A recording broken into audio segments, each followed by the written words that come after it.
Desde el primer momento de su existencia, allá por los años 90 del siglo XX, la teoría monetaria moderna ha sido criticada desde distintos frentes. Al principio, las críticas eran amistosas, porque provenían sobre todo de autores post-keynesianos y también eran bastante rudimentarias, al igual que también lo era la teoría monetaria moderna. En cambio, desde su desarrollo conceptual y su salto a la fama, las críticas se han disparado y desde luego no han sido tan amistosas como las originales. Muchas de ellas han sido emitidas por economistas bastante alejados de los planteamientos teóricos post-keynesianos, de ahí que parezca a veces que no las entienden bien, si es que se las han leído, cosa que a veces no parece. El resultado ha sido un cúmulo de reproches sin apenas rigor académico y con una evidente intención de descrédito. Algunos ejemplos reconocidos los conforman las críticas de Paul Krugman, Olivier Blanchard, Kenneth Rogoff o Lawrence Summers. No abordaremos aquí estas críticas porque, sinceramente, se responden solas con una buena comprensión de lo que es la teoría monetaria moderna. Y, por supuesto, tampoco abordaremos aquí las chorradas que dicen algunos que no tienen ni idea de economía y que repiten cosas como imprimir billetes genera inflación. Eso se ha aplicado en Venezuela y mira cómo están. Este es un espacio serio y riguroso y no tiene cabida para estas tonterías.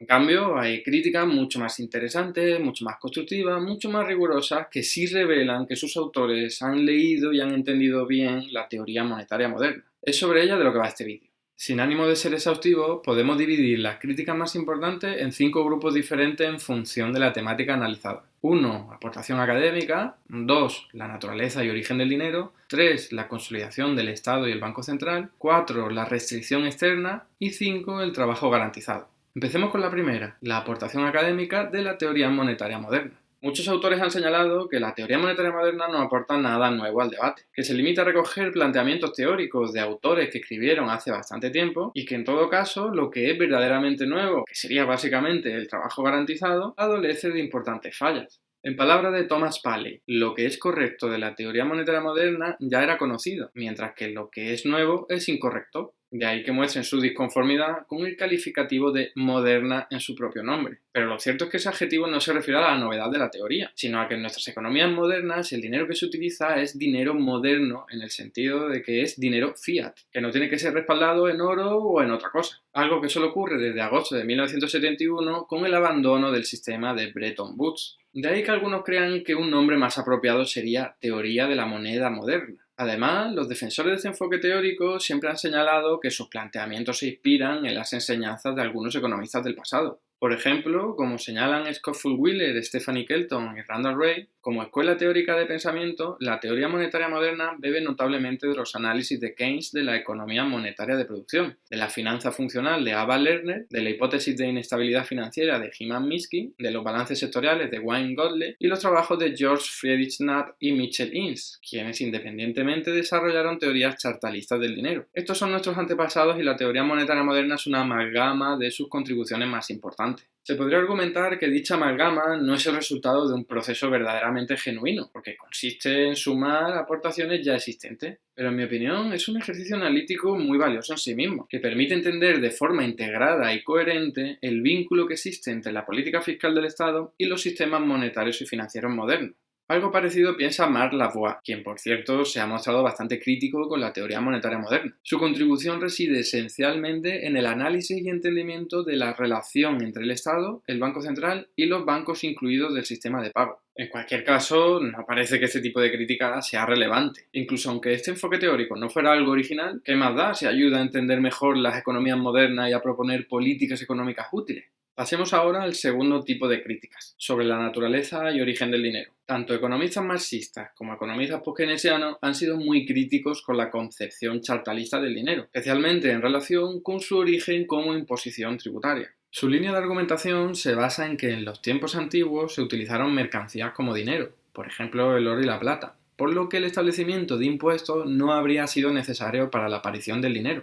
Por ejemplo, Thomas Paley señala que, desafortunadamente, la teoría monetaria moderna genera una innecesaria controversia asegurando que la obligación de pagar impuestos es la exclusiva razón para el desarrollo del dinero, lo que ha sido contestado por Randall Wray y Eric Timoin con lo siguiente. La teoría monetaria moderna no argumenta que los impuestos sean necesarios para conducir una moneda, solo que son suficientes. En realidad, seguimos esperando argumentos lógicos o evidencia histórica que apoye la creencia de los críticos de que hay una alternativa a los impuestos para explicar el desarrollo del dinero, pero es que no hemos visto alternativa plausible. De todas formas, sí es verdad que algunos autores han reconocido que, aunque en el pasado el dinero no fuese una creación del Estado, sino del mercado, en la actualidad sí que lo es. Por ejemplo, Luis-Philippe Rochon y Matías Bernengo señalan que la soberanía, entendida como el poder imponer tributos y recolectar la ficha elegida, no es la principal explicación de la existencia de dinero, incluso aunque el dinero moderno sí sea en última instancia dinero chartalista. Por lo tanto, podríamos recuperar la reflexión anterior. ¿Qué más da si el dinero no fue chartalista en los tiempos antiguos si lo es en los tiempos modernos? Que son los que nos interesan.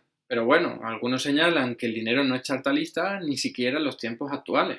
Autores marxistas como Michael Roberts, Rolando Azarita o Mario del Rosal indican que el dinero creado por el Estado está supeditado al funcionamiento del sistema capitalista internacional y a las leyes de valor que operarían en él, no la capacidad tributaria del Estado como reza el chartalismo. Según esa visión, los estados no podrían decidir cuánto vale el dinero que crean porque en última instancia dependerían de las relaciones comerciales internacionales que a su vez son un reflejo de las capacidades productivas de los países. Este es un debate bastante enconado que de alguna forma creo que podría tener una respuesta satisfactoria con lo que vimos en el capítulo 5. En tanto en cuanto el dinero del Estado opere en su territorio, responderá a lo que el Estado decida que vale, mientras que en tanto se utilice para operaciones internacionales, responderá a lo que sea valorado en el extranjero, y por lo tanto a la capacidad productiva, exportadora y atractiva de inversiones del país correspondiente, pero también a su capacidad para imponer por la fuerza o por la influencia su utilización, como vimos en el capítulo 6. Por eso, puede argumentarse que el chartalismo sirve para explicar por qué el dinero acaba teniendo valor, pero la pregunta de por qué el dinero de unos estados tiene más valor que el de otros a nivel internacional, habría que estudiar la jerarquía de poder en sentido amplio de todos esos estados.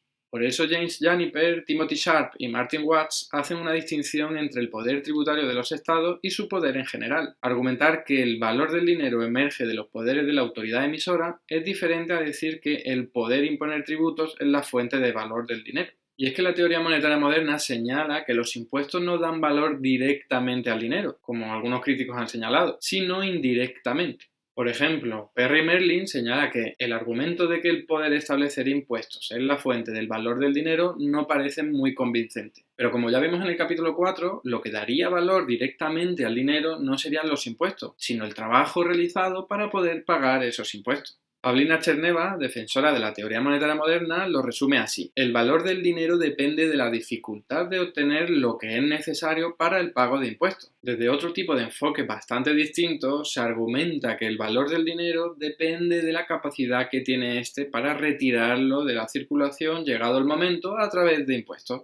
Según esta visión, el dinero estatal sería un activo financiero más en el que podrían invertir familias y empresas, pero solo mientras viesen que su valor se mantiene o aumenta. En el caso de que el Estado se excediese creando dinero y no retirándolo a través de impuestos, es decir, registrando déficit público, estos inversores dejarían de valorar tanto el dinero y decidirían invertir en otros activos financieros, incluidas otras monedas. Esta es la tesis de economistas liberales como Juan Ramón Rayo, que señala lo siguiente: los agentes económicos pueden estar dispuestos a invertir en moneda fiat, incluso con un propósito distinto al estrictamente tributario, pero para ello el deudor de la moneda fiat, el Estado, deberá cuidar la calidad de sus pasivos. Como se puede ver, esa línea de argumentación parece utilizar un idioma diferente. Para la teoría monetaria moderna, el dinero no sería un activo financiero cualquiera, sino uno emitido por una institución que tiene el monopolio de la violencia y de la creación de dinero, el Estado. Por lo que su naturaleza y funcionamiento no tiene nada que ver con la de los activos financieros que crean empresas, y tampoco tiene nada que ver con la demanda inversora que algunos ciudadanos estarían supuestamente buscando rentabilidad financiera.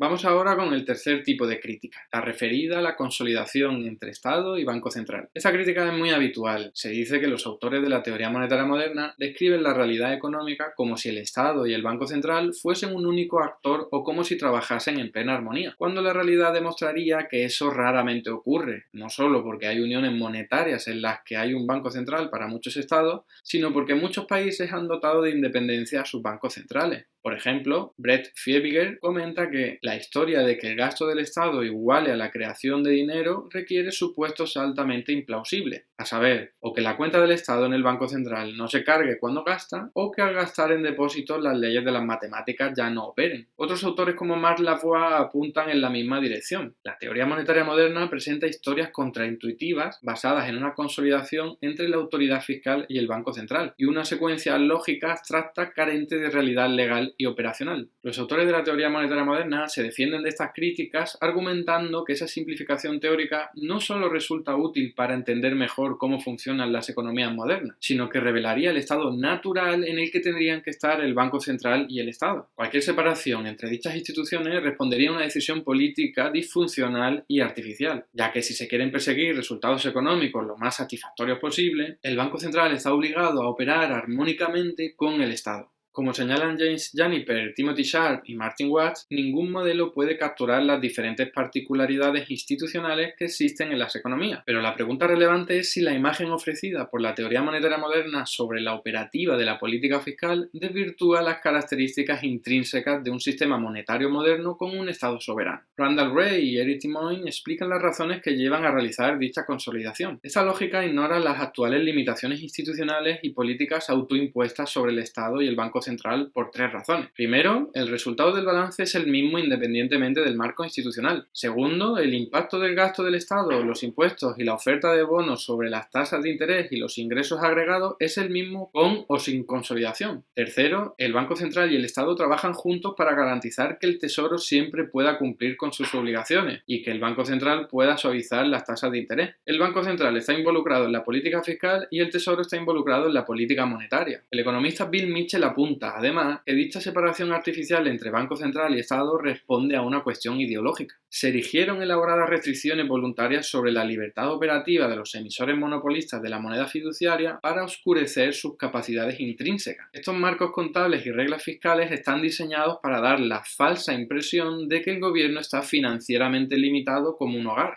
Vamos ahora con el cuarto tipo de crítica, la referida a la restricción externa. Esta es probablemente la crítica más potente y dura de todas. Consiste en señalar que no todos los países del mundo pueden alcanzar el pleno empleo sin sufrir inflación a través de un mayor déficit público. Básicamente porque al hacerlo, su débil estructura productiva y exportadora podría conllevar que todo ese nuevo gasto se utilizase para comprar productos en el extranjero, lo que devaluaría mucho su moneda y generaría inflación importada. En palabras de Thomas Paley, parte del aumento de oferta de dinero se dirigirá a la adquisición de saldos en moneda extranjera y compras de importaciones, lo que generará una depreciación del tipo de cambio. Eso, a su vez, puede amplificar la inflación y las expectativas de inflación y también fomentar la inestabilidad financiera. También se argumenta que en muchos países, especialmente los que han sufrido históricamente altas tasas de inflación, la depreciación de la moneda es algo tan frecuente que impide una política fiscal exitosa. Como explican Bruno Bonici, Anina Kaltenbrunner y Jo Michel, las pequeñas economías abiertas con antecedentes de alta inflación también han demostrado ser propensas al fenómeno de sustitución de moneda o dolarización, por el cual los agentes económicos internos abandonan el dinero nacional en favor de un depósito de valor más estable. Por otro lado, se suele apuntar que especialmente los países que están en desarrollo suelen sufrir fugas de capitales muy a menudo, lo que resulta letal para el valor de sus propias monedas, llegando así al mismo estado que comentábamos antes, depreciación e inflación importada. En palabras de Rodrigo Berganini y Bruno De Conti, los países periféricos, en el contexto de la globalización financiera, no son plenamente soberanos a la hora de determinar su propia política macroeconómica. El tipo de cambio está potencialmente bajo la presión de movimientos de flujos de capital. Las políticas monetarias, fiscal y cambiarias en los países periféricos tienen restricciones que no son consideradas por la teoría monetaria moderna. Gerald Epstein también apunta en la misma dirección. Aunque los defensores de la teoría monetaria moderna afirman que su marco macroeconómico se aplica a todos los países con monedas soberana, hay pruebas significativas de que no se aplica a la gran mayoría de esos países del mundo en desarrollo que están integrados en los mercados financieros mundiales. Como es bien sabido, estos países están sujetos a los caprichos de los flujos internacionales de capital, a veces llamados paradas repentinas. Este tipo de críticas han sido normalmente replicadas señalando que el hecho de que haya algunas economías que tengan problemas importantes no invalida las enseñanzas de la teoría monetaria moderna, porque estos planteamientos muestran cómo los estados pueden utilizar su máxima capacidad de maniobra fiscal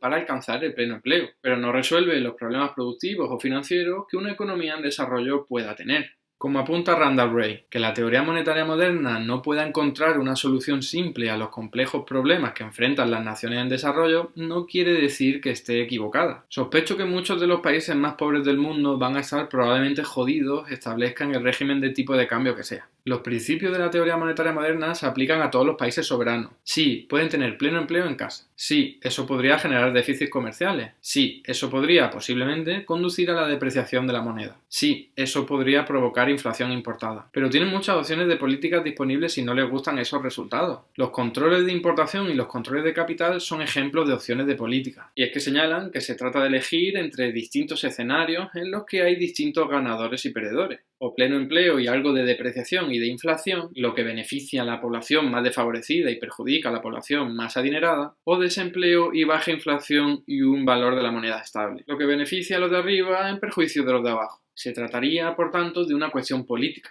Como señala Randall Wray, lo que observo en el mundo real es que los tipos de cambio fijos en los países en desarrollo suelen interesar a las élites, a quienes les gustan sus importaciones de lujo y sus vacaciones en Nueva York y Disney World. Por lo general, alrededor de la mitad de la población está desempleada o empleada ocasionalmente, lavando los parabrisas de las importaciones de lujo en los semáforos. Me parece una mala compensación. Finalmente, abordaremos el último tipo de críticas, las relacionadas con el trabajo garantizado. Estas críticas son las más abstractas y escurridizas de todas, porque como nunca se ha llegado a implementar ningún programa de trabajo garantizado, el único análisis posible es a través de la imaginación y la especulación. Seguramente la crítica más repetida de todas es que el trabajo garantizado podría utilizarse para sustituir o devaluar los empleos públicos convencionales. Si se va a contratar a un trabajador garantizado con un salario mínimo para realizar unas actividades que son muy parecidas a las que realiza un empleado público que cobra bastante más, se podrían generar discriminaciones notables. En palabras de Malcolm Salle, algunos de los trabajos proporcionados por los esquemas del trabajo garantizado son sustitutos del empleo principal del sector público y como tales amenazan con rebajar los salarios de algunos trabajadores del sector público. James Juniper, Timothy Sharp y Martin Watts responden a esta crítica de la siguiente forma. Bajo una administración del sector público más ilustrada en la que la reducción de costes y la transferencia de costes no fueran vistos como una insignia de honor por parte de la alta gerencia y los políticos, los trabajos garantizados y los empleos estándar del sector público se distinguirían. Además, la expansión del sector público con salarios de mercado y el establecimiento de un trabajo garantizado no son mutuamente incompatibles.